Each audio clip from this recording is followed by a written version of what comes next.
De retour sur le plateau, c'est Canal Matin et c'est exactement l'heure réservée à la lecture des journaux. C'est la revue de presse Thierry Carole. Et tu le disais tout à l'heure, nous commençons aujourd'hui par Douala et Michael Tipkio qui nous a Douala, vous le savez, c'est un exercice effectué par M. Michael Tipkio. Bonjour mon cher. Bonjour Thierry, bonjour Patricia. Bonjour Michael. Écoutez, j'ai l'habitude de le dire, je me porte comme un petit chaton reveil. Vous savez, le chaton reveil, il est surexcité. Voilà, il gambarde dans tous les sens et il déborde de joie de vivre. C'est beaucoup d'énergie en tout cas. Bah oui, l'énergie, il en faut pour propager également, distribuer à nos téléspectateurs, parce que vous savez, à l'instant, il y en a qui sont encore couchés. Ah ouais. Qui sont sous le doigt, ils nous regardent un peu. Ils font quoi Alors, et parmi eux, certains en ont le droit et d'autres non, ils trouvent juste pas la force. Et ben, c'est bien qu'on ait le petit chat, Thierry Carole, pour les sorties de là, la sortie du... Et le vôtre, le réveil, il a été? Réveil tranquille, réveil tranquille. Si nous sommes là, c'est que nous sommes bien réveillés. Ouais. Ah, vous avez retrouvé vos yeux. Oui. Il avait perdu ses lunettes. Allez, tout de suite, nous allons démarrer cette revue de presse ici à Douala avec la nouvelle expression, Michael. Oui, on va débuter avec la nouvelle expression et des questions qui concernent le sport naturellement avec PWT Bamenda, finalement accueilli à Bamenda hier après son sacre lors de cette finale de Coupe du Cameroun dimanche dernier à Yaoundé. Des milliers de supporters dans les rues de Bamenda pour accueillir cette équipe de la région du nord-ouest du Cameroun, le vainqueur de la Coupe du Cameroun. On l'a dit, les artères de la ville de Bamenda, dans les artères de la ville de Bamenda, l'effervescence était à son comble. Vêtus de maillots aux couleurs de PWD, les supporters ont réservé un accueil populaire inédit. Une foule immense a accompagné l'équipe jusqu'à la place des fêtes, située au centre commercial de Bamenda. Dès leur arrivée au monument de Bamenda, l'équipe qui accompagnait des milliers de supporters a été accueillie par le gouverneur de la région du nord-ouest, brandissant le trophée de la Coupe du Cameroun. Le capitaine et ses coéquipiers ont fait le tour de ville en passant par les quartiers populaires de Bamenda où les habitants témoignaient leur fierté et leur reconnaissance à leurs héros. Le journal constate donc que c'est l'hymne national du Cameroun qui a accueilli les Abakwa Boys à leur descente à la place de l'avenue commerciale de Bamenda. Des moments de joie qui ont fait oublier d'un instant le conflit armé dans la zone anglophone du Cameroun, conclut le quotidien. La nouvelle expression qui a sa une principale revient sur cette lettre des enseignants justement OTS aux autorités camerounaises et même aux autorités internationales. Une lettre adressée au président de la République du Cameroun, au président du Sénat, au président de l'Assemblée nationale, délégué général à la Sûreté nationale, au ministre délégué à la présidence de la République, chargé de la Défense, au ministre de l'administration territoriale, à la directrice générale de l'UNESCO, au président de l'UNICEF, au directeur général de l'OIT, à la Commission africaine des droits de l'homme et des peuples également, avec pour objet menace d'une année scolaire blanche au Cameroun, menace sur la sécurité des enseignants grévistes au Cameroun, revendiquant pacifiquement leurs droits et de meilleures conditions de vie et de travail à l'aide de la grève sous forme de craie morte. Les enseignants, dans leur lettre, écrivent qu'au terme de 3 semaines de grève, les solutions apportées par le gouvernement, bien que louables, sont restées et demeurent très insatisfaisantes, d'où le prolongement de la grève. Ils attirent l'attention du ministre délégué à la présidence de la République chargé de la Défense sur les événements oppressifs et répressifs portant atteinte à l'intégrité physique, psychique et morale des enseignants, à la morale des enseignants qui se préparent et qui s'annoncent dans de très prochains jours en prenant acte des événements antérieurs, du contexte et des événements actuels, ainsi que des interventions dans certains médias.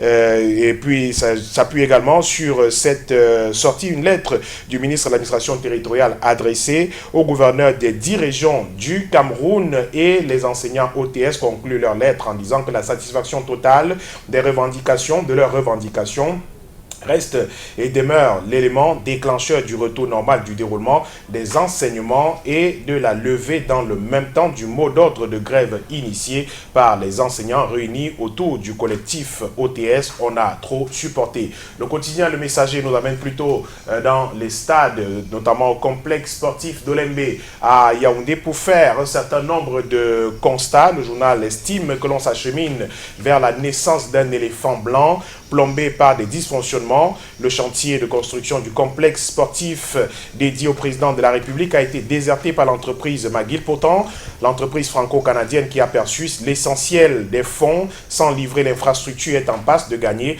le marché de construction du projet Olembe phase 2 prévu pour les Jeux de la solidarité islamique. Les dirigeants de l'entreprise sont inscrits aux abonnés absents. L'entreprise en contrat avec l'État du Cameroun dans le cadre de la construction du complexe sportif d'Olembe reste muette sur les événements qui se déroulent sur le site dont l'infrastructure porte le nom du président de la République. Depuis quelques jours, constate le messager, le site connaît des mouvements d'humeur portés par des sous-traitants et des fournisseurs de l'entreprise franco-canadienne, des grèves dont l'objectif est la réclamation du paiement d'un peu plus de 19 milliards de factures impayées par McGill à ses partenaires. Approché par le messager, le directeur exécutif de McGill Cameroun a orienté le reporter du quotidien Le Messager vers la direction générale de l'entreprise à Ottawa, au Canada.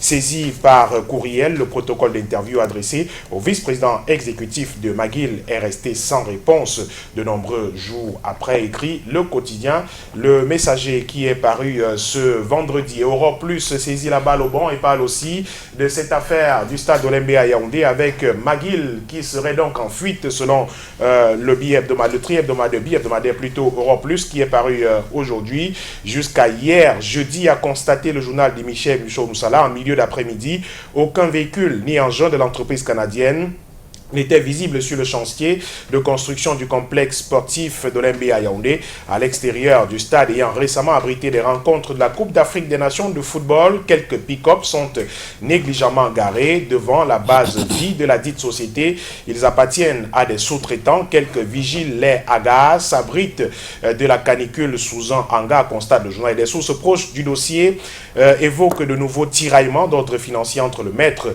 d'œuvre délégué et la task force logée à la présidence de la République. On apprend ainsi que McGill, qui a repris le chantier du complexe du nord de Yaoundé en début décembre 2019, après la révocation de l'Italien Piccini, revendique le paiement d'avenants consécutifs et l'accélération des aménagements nouveaux dans et autour du stade principal, des deux annexes des voies d'accès et des parkings du stade d'Olembe à Yaoundé.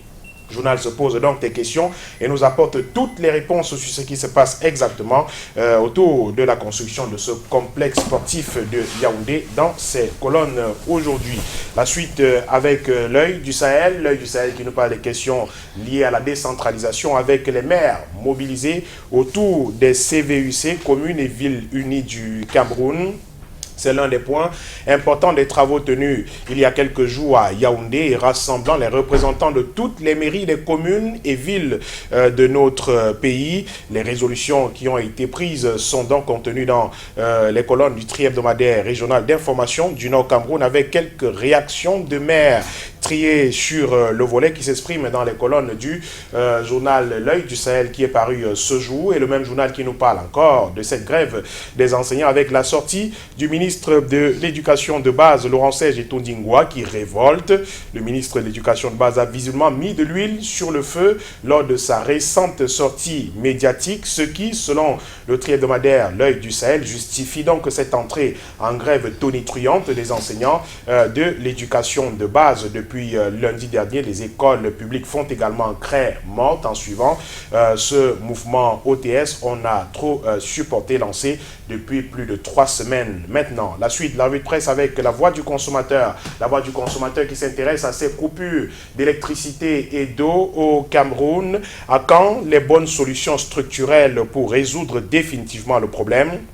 Des délestages et autres coupures intempestives d'électricité et d'eau potable plongent les populations dans le désarroi et la colère. Pourtant, le Cameroun, qui a un potentiel hydroélectrique estimé à plus de 23 000 MW et possède l'un des premiers réservoirs d'eau souterraine et d'eau de surface en Afrique, selon l'Organisation mondiale de la santé, peine à satisfaire les besoins des populations. Le journal d'Alphonse Aïssi Abena est allé mener une enquête dans les quartiers de la ville de Douala et même HLM de la ville de Yaoundé et pour recueillir les réactions de ces populations qui se disent désabusées face à ces coupures d'électricité et ces pénuries d'eau potable enregistrées au quotidien dans les ménages. Afrique Info en kiosque ce jour profite donc de cette journée mondiale de l'eau 2022 pour s'interroger sur les projets de la CAMWater pour résoudre justement ces problèmes de pénurie d'eau potable. Les eaux souterraines, rendre l'invisible visible, c'est le thème sous lequel se célèbre cette journée mondiale de l'eau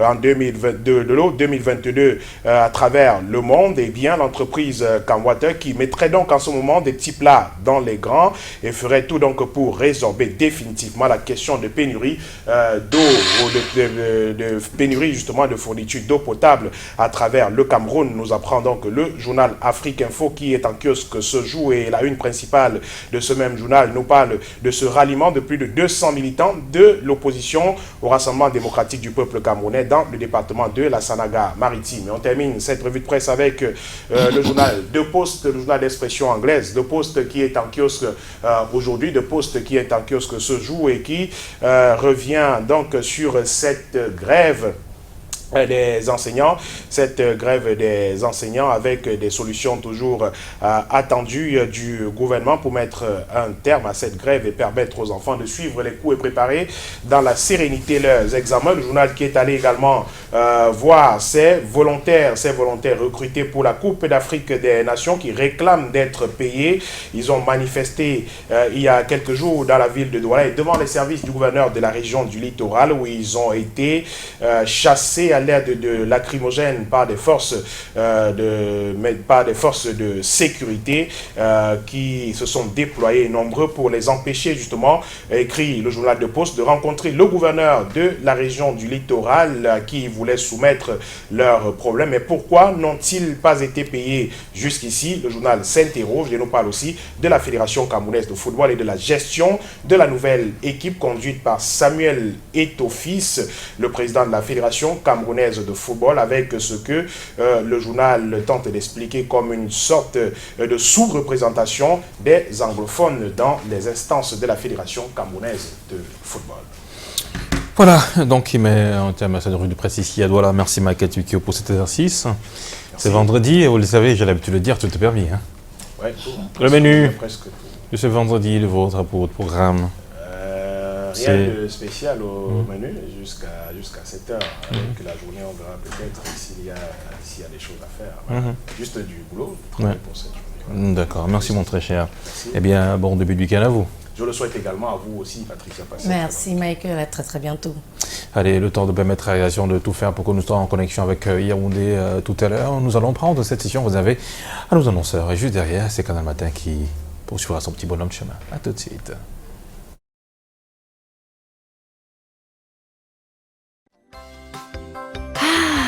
La vie, nos jeux, nos partages avec les copains,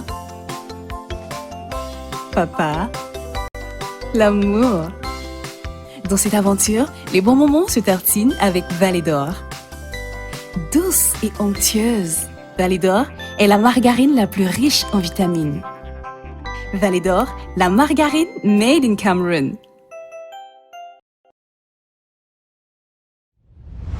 C'est la folie des cadeaux avec Canal 2. Le jeu Cash à Gogo s'est lancé. 50 000 et 100 000 francs CFA par jour. 500 000 francs par semaine. 1 million de francs par mois. Un super lot de 2 millions de francs CFA cash rien que pour toi seul. Et des lots surprises chaque heure. Cash, C-A-S-H au 81 39 ou tape le dièse 44 étoile 1 dièse. C'est 100 francs pour jouer chaque jour. Avec Canal 2, on gagne vraiment.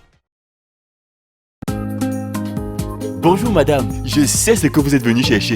Hey, vous me connaissez bien, hein? C'est vrai que je suis fidèle à Mayor.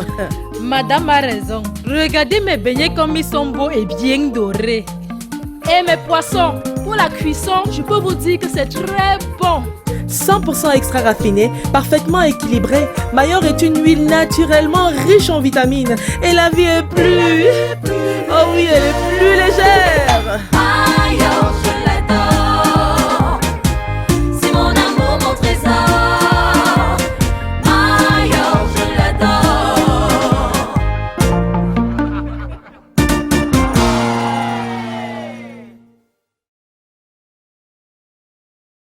Voilà, de retour, 7h19, Patricia Kei. 7h19, tu le dis si bien, nous sommes un vendredi. Alors si vous nous rejoignez à l'instant, dites-vous bien qu'on est déjà parti pour la deuxième partie de Canal Matin. Et ce qu'elle nous réserve de bien, c'est de pouvoir prendre le plein d'informations culturelles avec Joe Matrice quand tu seras là. Mais là, on sera déjà à la fin de l'émission, on sera passé par la case sportive. Et puis Thierry l'annonçait à l'entame, un sujet assez atypique. Un phénomène qui peut s'avérer très très compliqué pour les footballeurs, Thierry. On parlera de masturbation chez les footballeurs ce matin. Donc ils sont nombreux qui sont installés et qui nous écoutent en ce moment. Et ce jour, c'est une journée spéciale pour une femme, oui, une mère au grand cœur, une femme qui a toujours donné de son amour pour les enfants, peu importe d'où vous venez. Elle, c'est la mère poule, c'est comme ça qu'il l'appelle affectueusement. Maman Ngekem Julienne, vous avez un an de plus maintenant, sentez-vous saluer. Je suis sûr et certain que cet après-midi, votre mari vous fera encore, papa Étienne, vous fera beaucoup de bisous et vos enfants seront très heureux, parmi lesquels votre fille Donchi, TG Aurélie. Joyeux anniversaire à vous, madame Ngekem Julienne, maman, la mère poule. Bonne année, joyeux anniversaire, que de belles choses pour vous, pluie de bénédictions. Pluie de bénédictions, entre autres. Faites un tour du monde, pourquoi pas. D'accord. En tout cas, nous, à l'instant, on souffre escale monde. Du Nigeria au Malawi, les pays africains souffrent déjà des retombées économiques de l'invasion russe en Ukraine, faisant craindre une aggravation de la pauvreté sur tout le continent. On en parle avec Lil Piedjou et Calvin Teikam.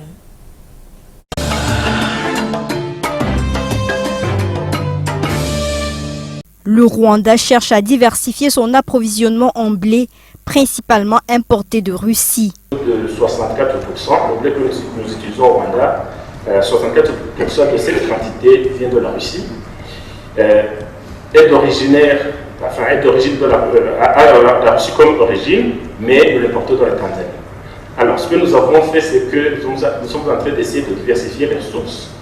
Il y a le blé qui vient d'autres pays. On est en train de voir comment trouver les sources alternatives. Le pays s'apprête à faire face aux retombées économiques de l'invasion russe en Ukraine, notamment la hausse du prix du pétrole. Nous avons commencé à sentir cette crise dans les produits pétroliers peut-être d'ici un mois. Parce que ce que nous sommes en train d'utiliser maintenant, ce sont les produits qui ont été importés il y a 2 mois. Et donc l'impact, la montée du prix pétrolier dont j'ai parlé, et pour lequel nous avons donné aussi le subside de 50% de l'augmentation la semaine passée, il y a 2 semaines d'ailleurs, ne dépendait pas de la crise ukrainienne. Non, ça c'était l'augmentation normale du prix du pétrole qui dépendait du marché international. Et c'est comme ça qu'en cas de gouvernement, donc on s'attend à ce que même les investisseurs français viennent au Rwanda pour explorer les différents champs d'investissement. Donc, la visite du chef d'état-major des armées rwandais, des armées, rentre dans ce cadre de la normalisation des relations diplomatiques. Donc, ce qui veut dire que s'il y a une normalisation de ces relations diplomatiques, il y aura aussi la coopération dans différents domaines.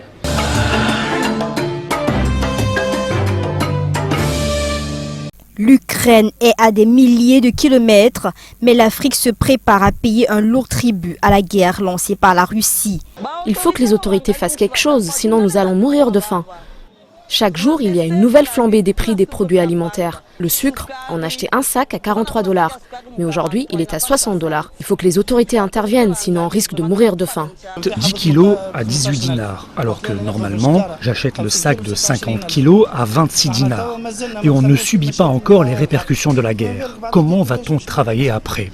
La République démocratique du Congo, au Nigeria en passant par la Tunisie et le Malawi, le continent souffre déjà des retombées économiques de ce conflit. La flambée des prix alimentaires et ceux du pétrole fait craindre une aggravation de la pauvreté dans tout le continent. Les coûts de production ont énormément augmenté. Et comme tout est lié, le prix du pain a lui aussi augmenté de 40%.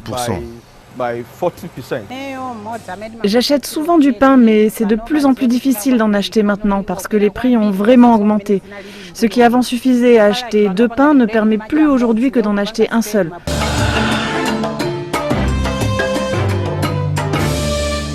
Du Nigeria au Malawi, les pays africains souffrent déjà des retombées économiques de l'invasion russe en Ukraine, faisant craindre une aggravation de la pauvreté sur tout le continent. Au début de l'année, le diesel se vendait entre 270 et 280 naira, puis il est passé à 310 naira, mais en l'espace d'un mois, il est monté à 600 naira. Et de plus, de nombreuses industries utilisent du diesel. Les camions qui transportent des denrées alimentaires du nord au sud fonctionnent au diesel, même les trains utilisent du diesel.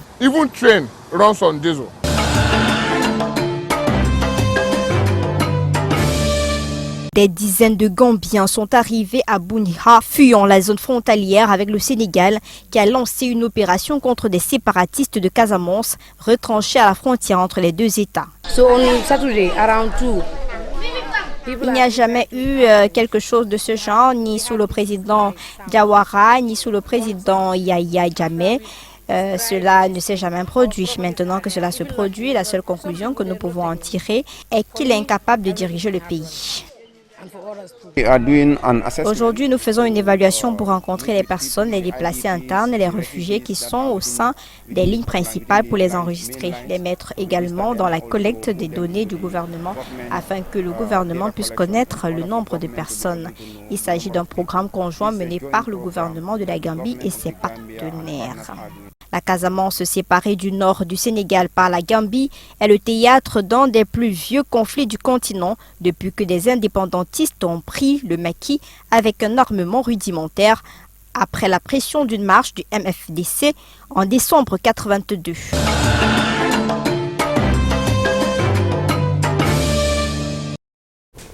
Canal Matin, c'est votre programme matinal. Nous commençons la journée avec vous. Mieux encore, vous nous accueillez chez vous.